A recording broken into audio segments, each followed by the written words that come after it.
عشان التيشيرت بتاع الهايد.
صباح الخير على السادة المشاهدين. دي طريقة فن قص الزرع من الأستاذ أسامة.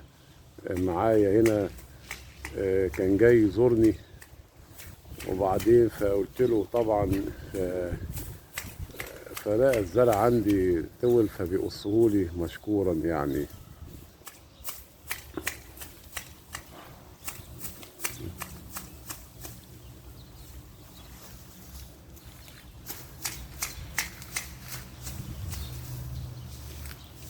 صباح الخير يا أستاذ أسامة، عامل إيه؟ تمام.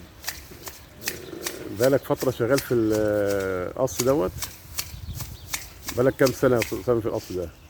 بقالك كام سنة تقريبا؟ إيه؟ 8؟ الله يديك الصحة والعافية.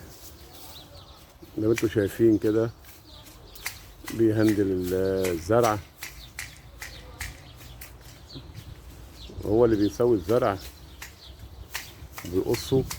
معلش مريتش اطلع في الصورة النهاردة عشان خاطر عامل عملية في عينيا، فانا مريتش اجيب شكلي عشان خاطر عينيا ورمة مكان العملية ومغطيها بشاش بقطن، فمعلش اعذروني. فانا ما ظهرتش في الصورة عشان خاطر عيني فيها مشكلة رابطها. فقلت ايه، ما ينفعش اظهر بالمنظر غير لائق دوت، انا ورمه وحط عليها شاش، ما ينفعش. فالاخ صاحبي ده جاي بيسوي لي الزرع، بنظمهولي بنسقهولي عشان خاطر المنظر البديع يبقى حلو اهوت. برضو الراجل ما شاء الله، ربنا يخليه لنا ويبارك فيه. دي الطريقة السليمة لقص الأسوار الزرع، ودي الطريقة المثلى. ربنا يديله الصحة والعافية. ناس بتكافح لأجل أكل عيشها، لازم نحييها ونشكرها. هو ما شاء الله عليه، ربنا يديله الصحة ويزيدنا ويزيده كمان وكمان من عين الله. فجاي بيقص في حديقة الفيلسوف هاشم إسماعيل، وأنا مريض. هو كان جاي يزورني، فلما عرف الجنينة عندي شاخت كده فهو جاي يوضبها لي، وبشكره من أعماق قلبي أسامة والله. الناس الحلوة الواحد يشجعها على أكل عيشها. هو المنظر، هي الطريقة السليمة في قص الأسوار. ده أستاذ الأسوار والأشجار العالية، عشان لو حد حب يفكر يعني يهندل عنده حديقة فيلا، حديقة حاجة، يكلمني ابعتهوله من على اليوتيوب.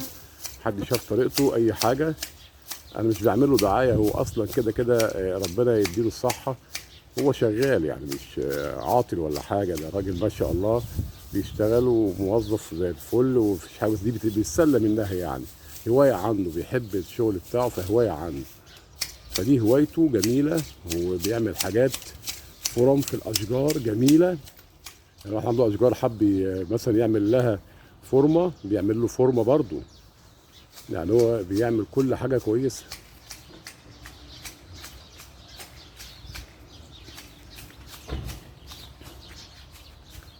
زي ما انتم شايفين دي الحديقه بتاعت الفيلسوف، الفيلسوف هاشم اسماعيل. انا ما ظهرتش الصوره يا جماعه، اعذروني عشان عامل عمليه في عينيا، ما اقدرش اطلع بالورم اللي في عينيا. قلت اعمل لكم حاجه كده من الطبيعه الخلابه من الراجل اللي بيقص لي الجنينه اهو. دي الطريقه السليمه. والى اللقاء في الحلقه الجايه مع هاشم اسماعيل بدون زعل.